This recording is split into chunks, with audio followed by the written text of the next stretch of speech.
we're going to do 10,000 ounces this year. We keep talking about it, but we actually have to just do it.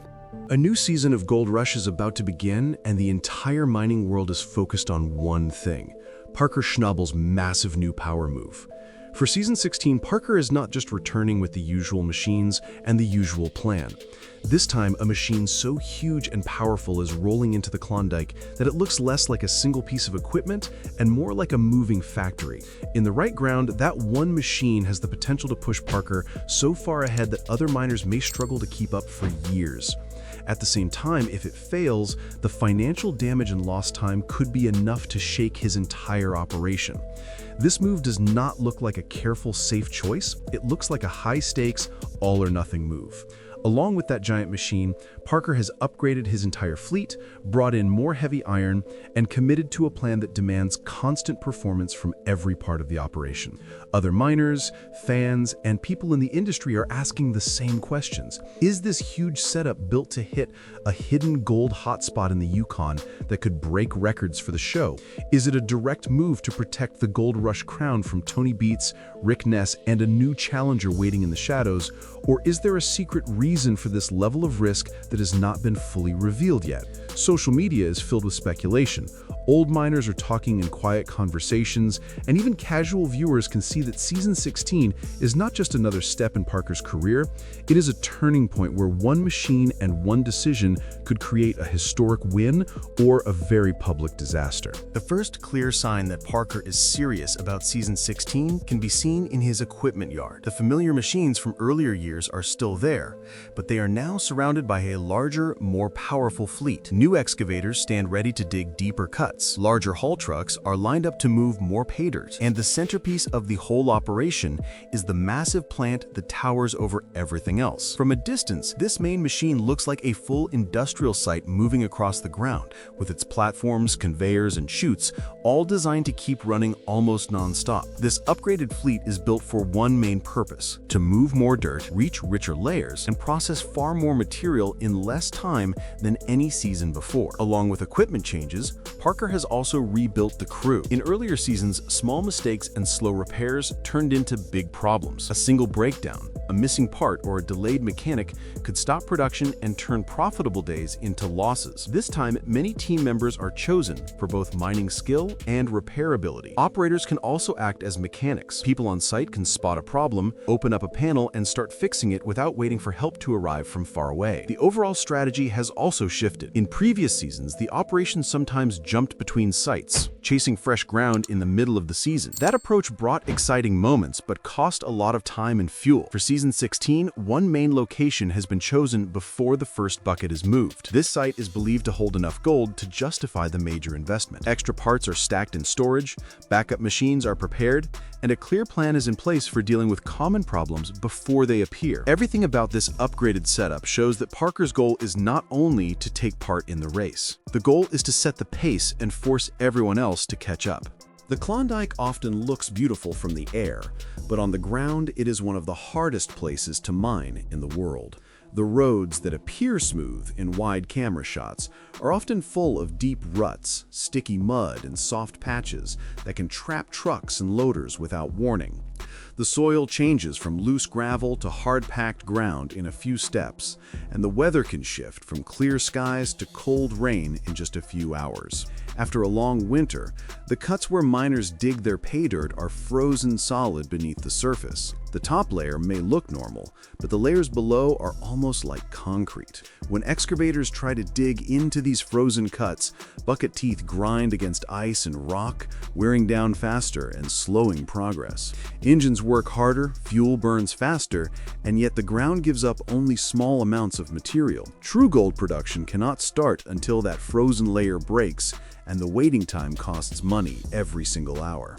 Early in the new season, Parker faces exactly this kind of problem. The frozen cuts resist the upgraded machines, forcing the crew to fight for every trench and every bucket. Then, one of the largest excavation machines suffers a major failure. The engine overheats and the hydraulic system begins to leak. With that machine down, the entire operation behind it slows or stops. Trucks have nothing fresh to haul, the wash plant receives less pay dirt, and workers stand ready but cannot push forward at full speed. Every minute of downtime drains the budget as fuel, wages, and standing costs continue without enough new gold coming in. Instead of giving up ground, Parker answers with action. Backup machines are brought to the front, spare parts come out of storage, and repair work continues in long shifts even when conditions are harsh. The season that was supposed to be all about an unstoppable new fleet quickly turns into a fight against frozen earth and mechanical problems. The Klondike once again proves that no matter how big the machines become, the land and the weather always get a say in the outcome. Gold Rush has always been shaped by competition, and Parker Schnabel stands right in the middle of it. One of the most important relationships in the series is the long-running rivalry between Parker and Tony Beets. Tony Beets represents an older style of mining, backed by years of experience and huge equipment like massive dredges and large processing plants. Parker represents a newer generation, focused on tight planning, constant upgrades, and pushing modern machines as hard as they can go. Even when there is no open conflict on screen, the comparison never really stops. Each season, fans and miners track who moves more dirt, who runs the bigger operation, and who ends up with the highest gold total. Parker's decision to bring in a giant factory-sized machine for Season 16 looks very much like a direct answer to Tony's large-scale approach. Another name adds more intensity to this picture: Rick Ness. For many seasons, Rick worked on Parker's crew. Both faced breakdowns, bad weather, and big paydays together. Over time, that partnership ended, and Rick decided to lead a mining operation of his own. Opinions differ about how friendly the split truly was, but one unchanging fact is that two former teammates are now rivals in the same region, often facing similar conditions at the same time. Rumors suggest that Rick is working a new site in the Yukon this season, possibly close enough to Parker's operation to create clear side-by-side comparisons. On top of these familiar rivals, stories are spreading about a new miner entering the field. This new player is said to have serious financial backing, modern technology, and a large team, even if fewer details are confirmed on camera. One more strong operation in the Klondike raises the pressure on everyone. In this setting, Parker's new fleet and huge machine do not look like simple upgrades. They look like tools for survival in a crowded and competitive arena. Tony Beets, Rick Ness, and a possible new big-budget miner are all active at the same time. Season 16 becomes more than just a gold tally. It becomes a direct test of who can adapt, grow, and hold the top position under pressure from every side. When early photos and clips of Parker's upgraded operation begin appearing online, a wave of reaction quickly forms across social media. On fan pages, short videos of the giant plant are shared and replayed. Comment sections fill with questions, jokes, and strong opinions. Some viewers focus on the size of the new machine, calling it extreme or even excessive. Others praise the decision, saying that the only way to win in modern mining is to think bigger than the competition.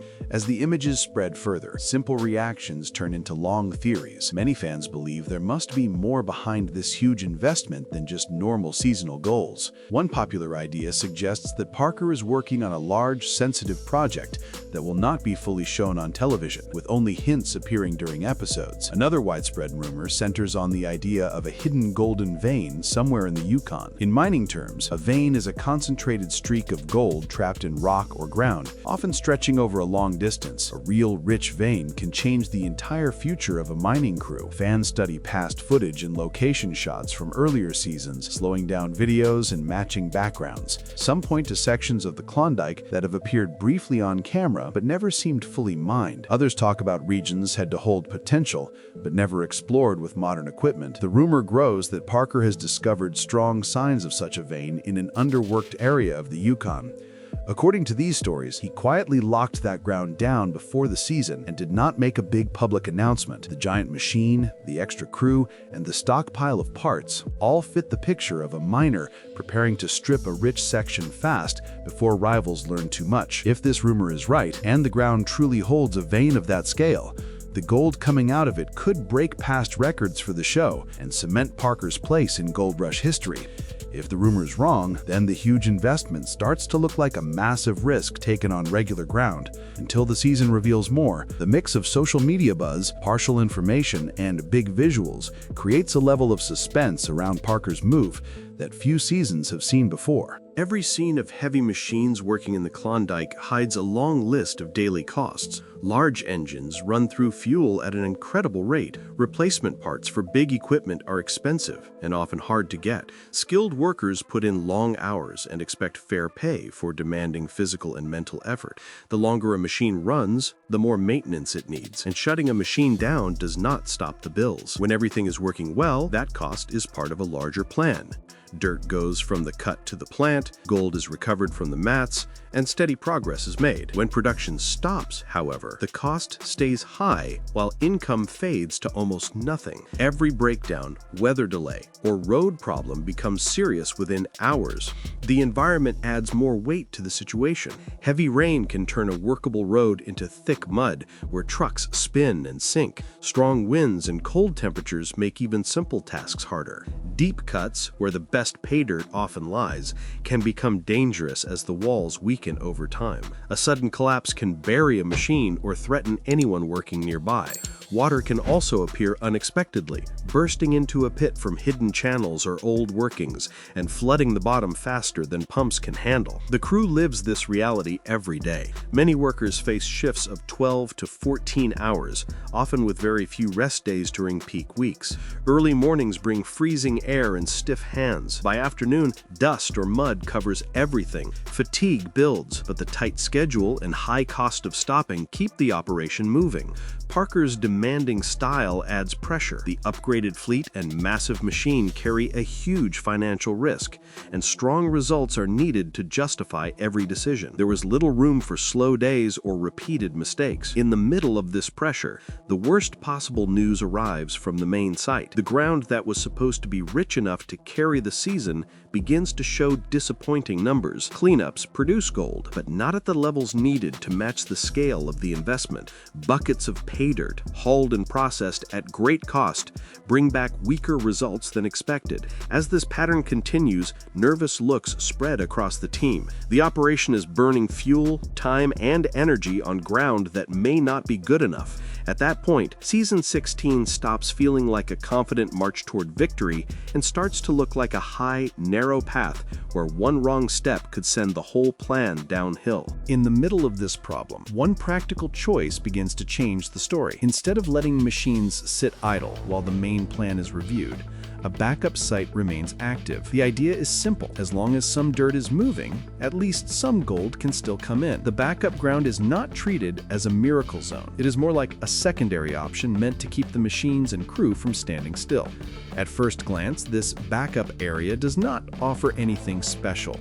The soil looks familiar, the rocks look normal, and nothing on the surface clearly marks it as a rich deposit. Trucks still haul material to the plant, and the wash process continues out of routine and basic hope rather than high expectations. Then results begin to shift. Small flakes of gold appear more often than before. A few cleanups show stronger lines of color in the mats. Tests from different parts of the backup cut start to return better numbers. The early signs are cautious but positive. As digging goes deeper, the trend continues instead of fading away. Gold does not disappear after the first layer. It remains present and even improves in certain sections. Samples bring solid proof that this ground holds more than just a small patch. The mood across the operation begins to rise. Workers who had been bracing for bad news now see real potential. The giant machine, which previously seemed like a heavy burden on the budget, becomes the perfect tool for this unexpected opportunity. With that level of throughput, the backup site can be mined faster and on a larger scale, turning what was once a side plan into the central focus of the season. The operation shifts its attention. More trucks run to the backup ground, more time is spent planning cuts there, and the entire crew pushes to get as much material through the plant as possible before bad weather or new problems arrive. This backup site does not erase the earlier struggles or the risk that still exists, but it does provide something the operation badly needed: a real chance to pull the season back from the edge and convert a near failure into a possible success. As the final weeks of Season 16 arrive, the mining site turns into a place of constant activity and tension. The upgraded fleet, led by the giant factory-like machine, runs long hours in an effort to turn the promise of the backup ground into solid gold totals. Trucks move in steady lines, excavators carve deeper into the cuts, and the wash plant roars as pay dirt slides through the system. Every load of material that enters the plant carries the weight of the entire season on it. A strong run of gold could justify the major investment, protect the operation's future, and send a clear message to every rival in the Klondike. A weak run could leave the season short of its goals and turn the big upgrade into a warning about pushing too far too fast. Risks remain in every part of the site. Late-season storms can arrive quickly, turning roads into mud and slowing or even stopping the flow of dirt. Mechanical problems can still appear at any time, especially with machines that have been worked hard for months. The cost of repairs and delays is even higher this close to the end, when there is less time left to recover losses. At the same time, other miners are still in the game. Tony Beets continues to run his large-scale operations, drawing on long experience and heavy iron. Rick Ness pushes to prove that an independent crew can still deliver strong results in the same region where he once worked under Parker. Any new challenger with fresh money and technology still has a chance to make a mark before the snow returns. For Parker, the entire path of Season 16 now comes together in this final stretch. The decision to bring in a huge machine, the struggle with frozen cuts, the pain of early breakdowns, the disappointment of weak ground at the main site, the surprise of the backup location, and the intense effort to turn that surprise into the foundation of a winning season. The last cleanups will give the final answer. Once the mats are washed and the gold is weighed, the results will show whether this season becomes the story of a daring upgrade that paid off, or a warning about the limits of even the most ambitious plan. For detailed breakdowns of this high-stakes battle, for coverage of Parker Schnabel's struggle to hold the crown against Tony Beets, Rick Ness, and any new challenger in the Yukon, and for ongoing updates on the hunt for rich ground and hidden veins, subscribing to Gold Era 2.0 and activating notifications allows each new reveal, major cleanup, and turning point from this intense season of Gold Rush to reach viewers as soon as it is released, while the final verdict on Parker's giant gamble unfolds one load of pay dirt at a time.